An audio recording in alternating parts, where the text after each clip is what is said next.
Bien, señores, nosotros tenemos el placer de contar con la presencia del doctor Oscar Lanza. Supongo que ese es su nombre italiano y que él debe ser medio pariente de Mario Lanza, un famoso tenor de los años 50. Doctor, en su hoja dice médico, boliviano, no bolivariano, boliviano, especializado en salud pública y epidemiología. Pero dice primero boliviano. Nosotros quisiéramos dividir la participación en que nosotros hablemos un poquito de medicina, para lo que siempre habrá tiempo, y un regalo que quiere Juan Acosta, Lilian, José y Carlos, que es un hombre que acaba de llegar de Bolivia, nos puede ayudar a entender el proceso. Naturalmente hay dos versiones, la del doctor como ciudadano y que puede estar a favor o en contra, y la que nosotros queremos es la mayor objetividad posible. Doctor, gracias por estar aquí. Vamos a comenzar con la medicina. Doctor, veo que dice y fármacos. ¿Es farmacología? Evidentemente. En primer lugar, permítame agradecer enormemente el privilegio, doctor Hassim, de estar en su programa y de compartir con ustedes unos minutos, porque para mí realmente este país es un paraíso. ¿Ha estado antes aquí? Sí, tuve el privilegio de visitar anteriormente, no muchas oportunidades. ¿Cuál es la razón del viaje ahora? Invitado por nuestros amigos del Observatorio Nacional de Protección a los Usuarios y a los Consumidores. ¿Pero usted trabaja para quién? Yo soy profesor universitario, soy profesor emérito de la Universidad Mayor de San Andrés en la Facultad de Medicina en La Paz, Bolivia. Pero aparte de mi fuente laboral, si usted quiere, como docente e investigador, soy en forma voluntaria un activista de la Asamblea de Derechos Humanos de Bolivia. En este sentido, pues le agradezco el enfoque que usted me sugiere, porque me permite también, aparte de hablar un poco, con el permiso suyo, del tema de salud, yo soy un convencido que la salud es el resultado de una acción intersectorial, donde la política no está ausente. Cuando mucha gente tiene hambre, no es solamente el alimento el que falta, es la justicia. Y cuando mucha gente no tiene auxilio sanitario o está más enferma, también es resultado de la injusticia, la inequidad y la falta de respeto a la dignidad humana. Por eso es que le agradezco la pregunta que usted me hace.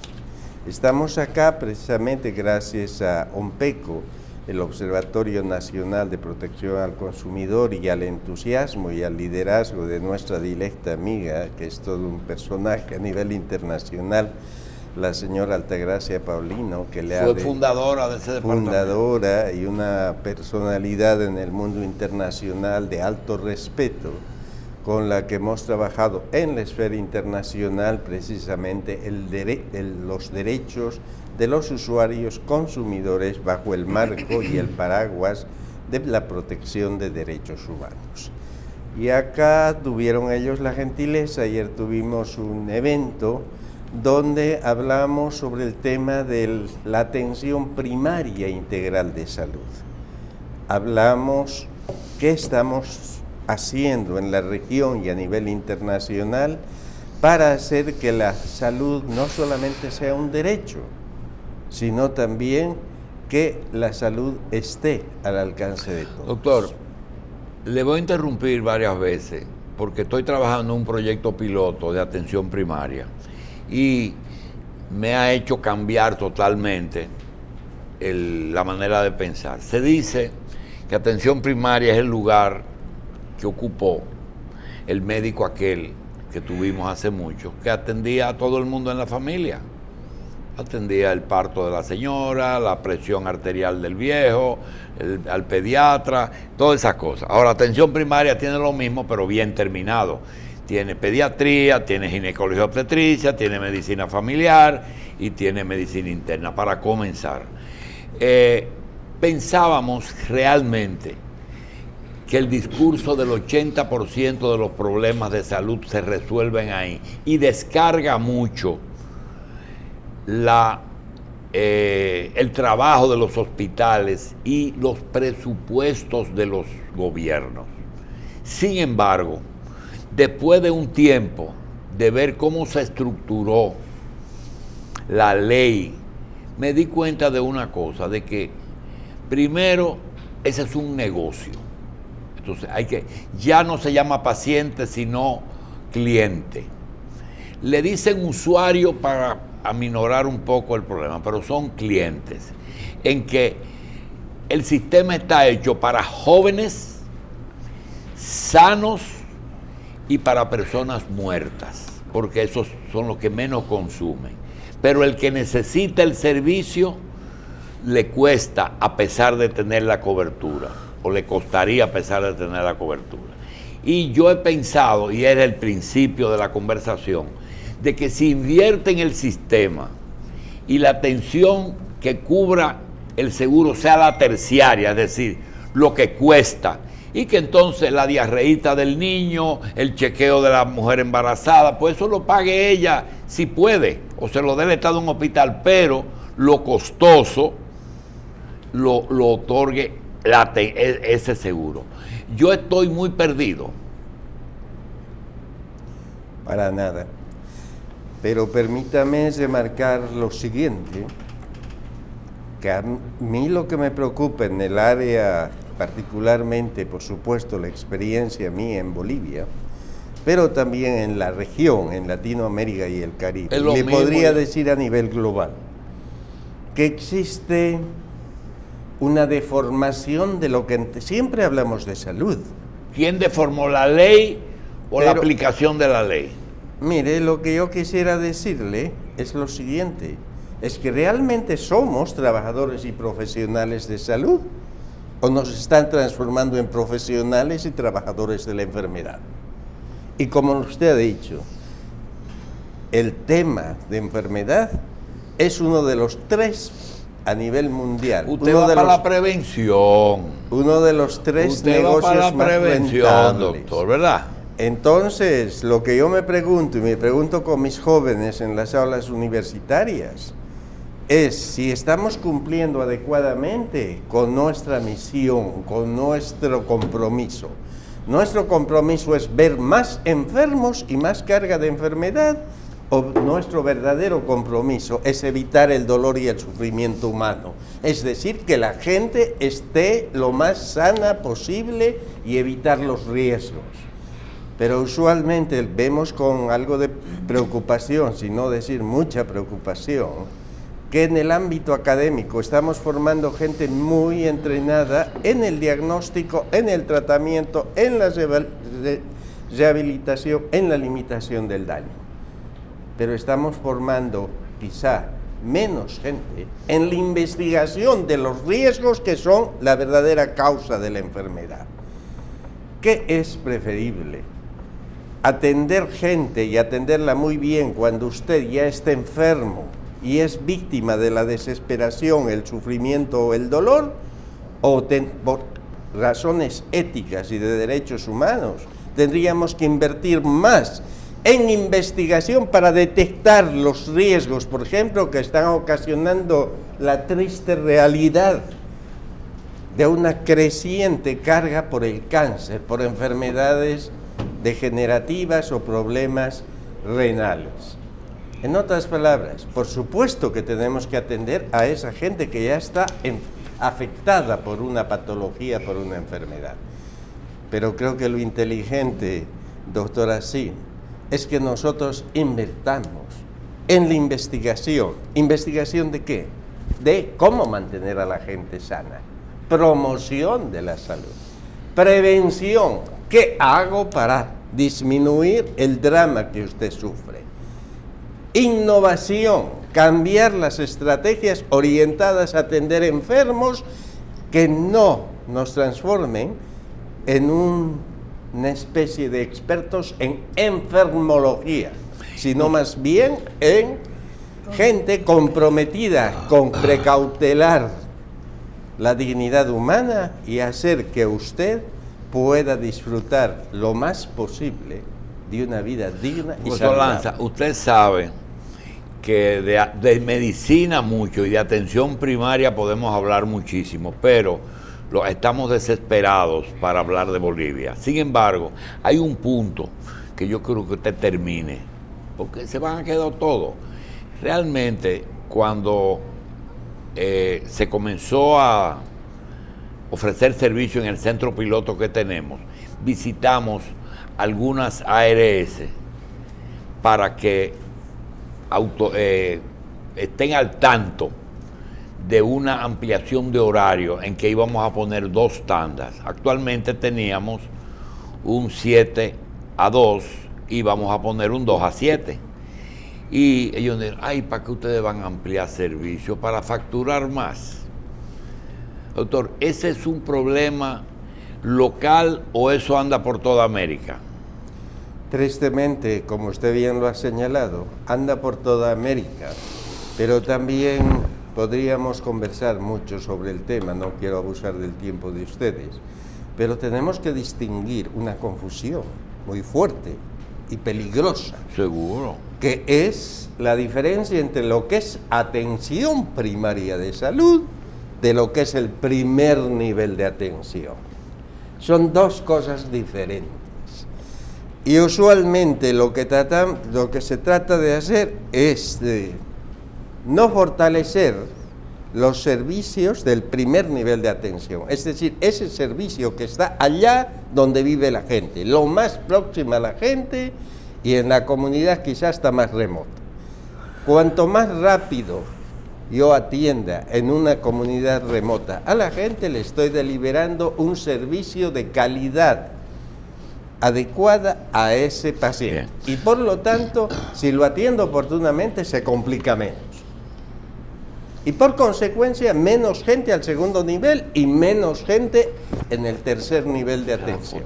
Eso, señores, doctor, llamamos niveles de atención. Diferente a la atención primaria de salud que en 1978 se planteó como una filosofía, una estrategia y un contenido que nos proponía que la mejor medicina del mundo no es construir solamente más quirófanos, hospitales sofisticados o más medicamentos, sino que la gente tenga educación, nutrición adecuada, saneamiento básico, información, porque información es poder. Y nuestra misión es empoderar a la gente para que tenga estilos de vida saludables. Doctor Lanza, miren,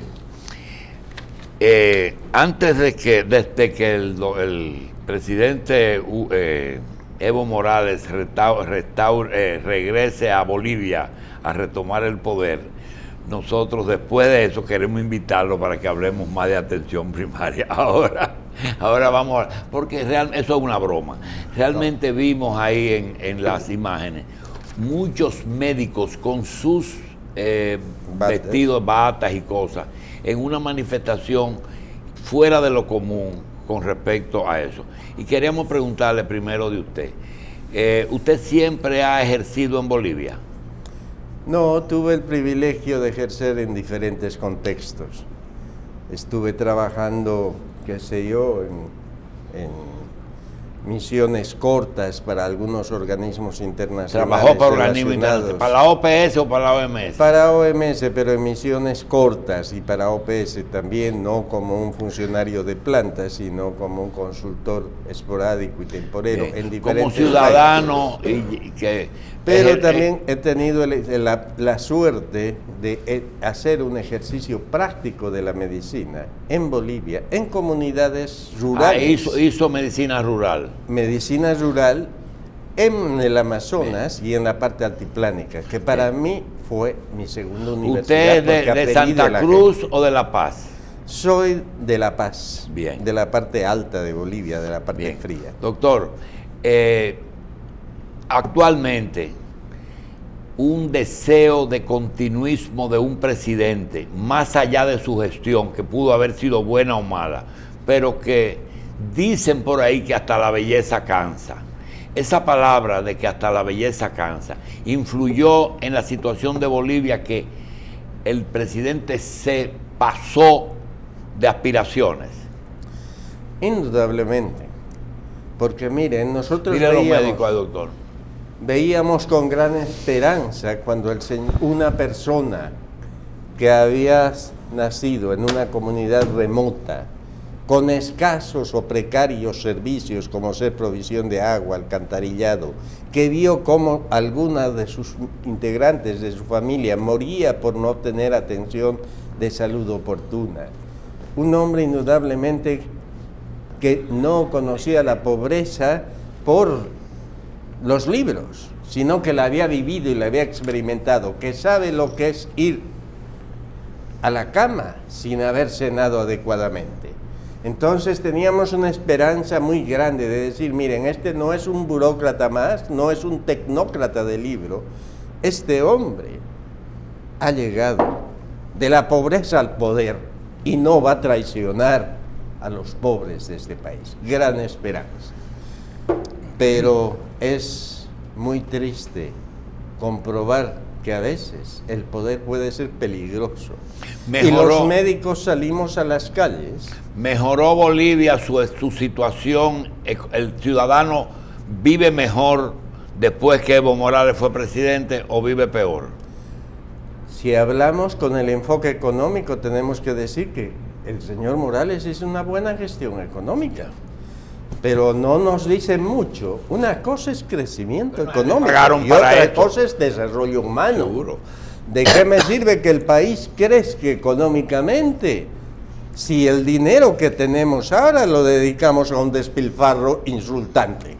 A hacer palacios, aviones de lujo, contratar gente innecesariamente inflando el aparato estatal, un despilfarro atroz, etcétera. Entonces, no confundamos. El crecimiento económico es muy deseable, pero si usted hace despilfarro de ese dinero destinado al pueblo, eso no contribuye al desarrollo humano. Y eso es, tristemente, lo que aconteció en Bolivia. ¿Por qué estamos los trabajadores y profesionales de salud en las calles? En el caso boliviano me refiero. ¿Saben por qué? Porque los políticos deciden el modelo. Nosotros sufrimos las consecuencias de esos aciertos o errores en los centros de salud, en los hospitales, encarando el drama humano que es la enfermedad con las consecuencias de angustia y sufrimiento. Por eso estuvimos en las calles y lo vamos a seguir estando, porque nuestra función no es solamente cuidar que usted no enferme, sino también exigir justicia social. ¿Por qué usted o yo tenemos acceso al auxilio sanitario y usted no? Doctor Lanza, quisiera saber, con la renuncia del presidente Evo y del vicepresidente, Bolivia quedó sin gobierno. ¿Quién sustituye a esta gente? Mire, esperamos que se tenga una sucesión aceptablemente basada, respetando derechos humanos, sin violencia. Estamos en contra de toda violencia y lo que menos quiere el pueblo boliviano es una confrontación. En este sentido, ya nos han informado de que indudablemente las Fuerzas Armadas de nuestro país han tenido la sensatez de agarrar y de decir: no vamos a reprimir al pueblo. Y dieron el ejemplo, en primer lugar, la policía. Luego, ayer o en los últimos 2 días, se sumaron las Fuerzas Armadas protestando, lo que contribuye indudablemente al cansancio, a ese cansancio y a esa desilusión que significó la gestión del señor Morales. Hoy lo que se plantea es de que al haber renunciado el señor Morales, que no lo quería hacer, pero que tuvo que hacerlo por la presión popular, el vicepresidente también renunció, y renunciaron las autoridades del Senado y los diputados del país. Y por lo tanto, al haber renunciado ellos, lo que corresponde en orden de sucesión y respetando lo que dice la Constitución Política del Estado boliviano, es que asuma una autoridad que en este caso es la vicepresidenta del Senado, que es una abogada que con un enfoque de la oposición, pero que confiamos ella pueda convocar a un nuevo tribunal electoral con gente proba, con gente realmente que inspire confianza de nuestra comunidad y de nuestra sociedad, y convocar a nuevas elecciones. Elecciones que vamos a cuidar en cuanto a su transparencia, en cuanto a la responsabilidad social, en cuanto al compromiso fuerte para el respeto a derechos humanos y devolverle al país esa democracia que en los últimos tiempos hemos visto lesionada y perdida. Un conocimiento ligero, doctor, de la historia de América Latina hace pensar que en 1948 todo arrancó en Bolivia, con el primer gobierno del doctor Paz Estenssoro, que planteó la reforma agraria, la administración, el voto universal y la nacionalización del estaño, de la minería. Esos tres elementos que había reivindicado la Revolución Mexicana originalmente, pero que no se proyectaron al resto, habían sido permanentes en el proceso. Dieron lugar lo de Guatemala, o se tomó lo de Guatemala, en Guatemala esos elementos como motivo de lucha, luego lo de Cuba, y todo se ha extendido por América Latina. El doctor Paz Estenssoro es el hombre que más tiempo gobernó Bolivia, 4 periodos, uno creo que interrumpido por los militares, pero 3 que terminó felizmente y murió en su casa, tranquilo.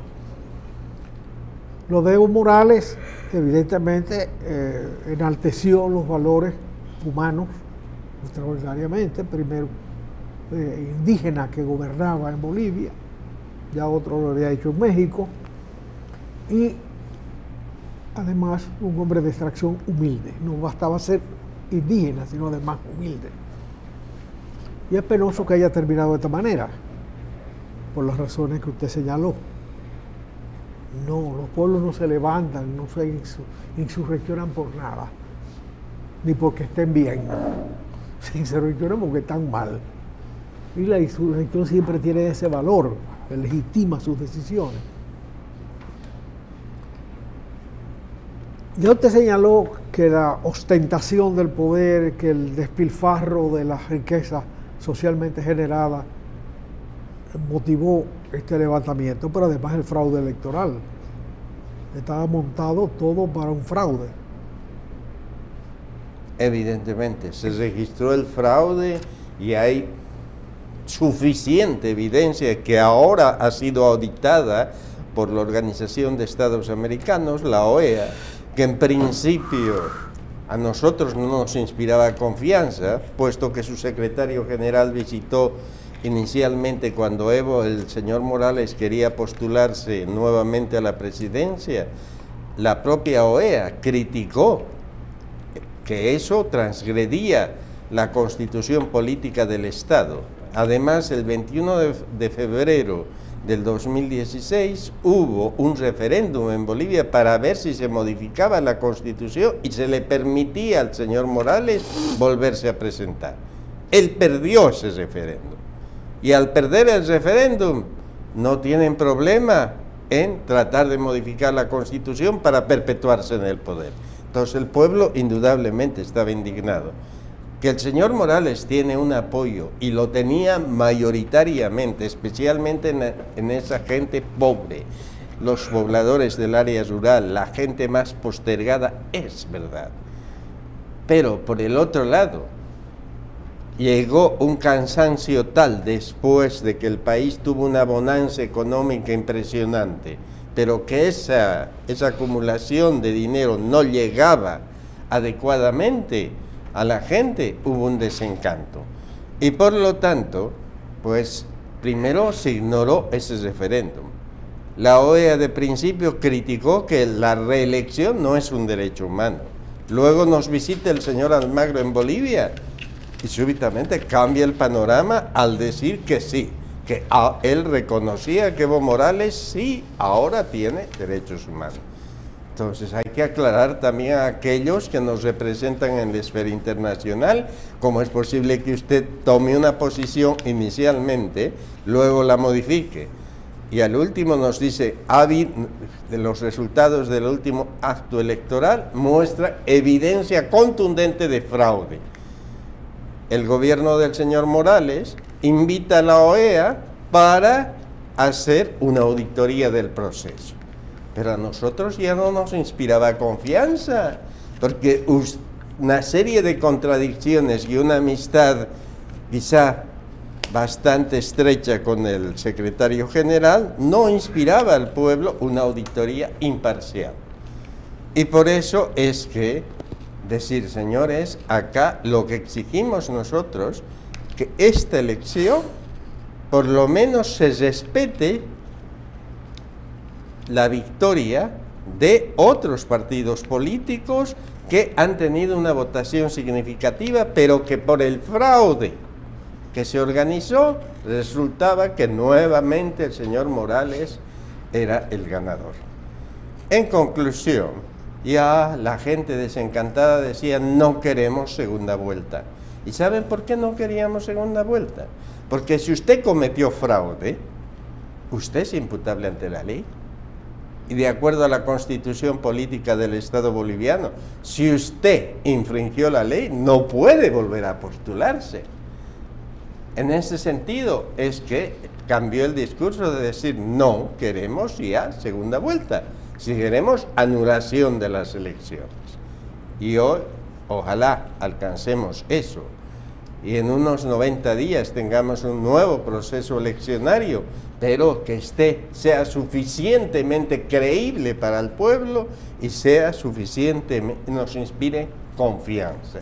¿Y en qué medida las fuerzas políticas pueden reestructurarse para crear un gobierno no solamente con credibilidad, sino con fuerza, con respaldo?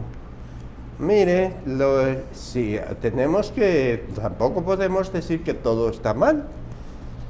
Hubo un hecho que indudablemente hay que agradecerle al señor Morales, que fue que como nunca cohesionó a los diferentes sectores sociales, las diferentes regiones de Bolivia, cohesionó contra él y contribuyó a la unidad del criterio del pueblo. En este sentido, yo creo que ahora buena parte de los ciudadanos está en favor de un proceso transparente que, por supuesto, esperamos sea contundente. Pero también permítame recordar lo que decía el gran pensador y escritor Samaniego. Decía, los fascistas modernos y del futuro ya no son aquellos que traten de imponernos una fuerza de tipo militar y llamarnos a la obediencia, sino que manejan un discurso encantador de la bondad, del respeto a los derechos humanos, de una serie de derechos como es la equidad, la igualdad, etcétera, pero que sin embargo se utiliza como un encanto para luego someter a la gente. Y en este sentido, pues en Bolivia hay temor y hay gente que defiende al señor Morales. ¿Saben por qué? Porque dicen, ahora que se va Evo Morales, yo que vendo mis caramelos o vendo mi producción agrícola, posiblemente ya no voy a poder hacerlo porque vamos a enfrentar una vendetta de la clase media o de la clase alta. Pero ese fue el discurso que se ha vendido cabalmente para encantar, para subyugar a la gente más pobre. Y eso es lo que queremos evitar. El país creo que está empeñado en construir una sociedad más justa, más equitativa, sin racismo, sin violencia. Y esto no es solamente la experiencia boliviana, estimados amigos. Esto también es un rayo de esperanza que se irradia a otras circunstancias donde la gente en otros países está pasando por un proceso que realmente son preocupantes para nuestra querida América Latina, donde no siempre se respetan suficientemente derechos humanos. Lo único que pedimos es transparencia, justicia y que también se ejerza por parte de los servidores públicos responsabilidad pública. Déjenme aclarar que yo no milito en ningún partido político en Bolivia. Hago mucha política, sí, pero hago una política de salud, orientada con una perspectiva de respeto a los derechos humanos. Bien, gracias, doctor Oscar Lanza. Recordamos a los televidentes que es médico boliviano especializado en salud pública y epidemiología, además farmacología, ¿verdad? Bien, vamos a una pausa, volvemos en unos instantes.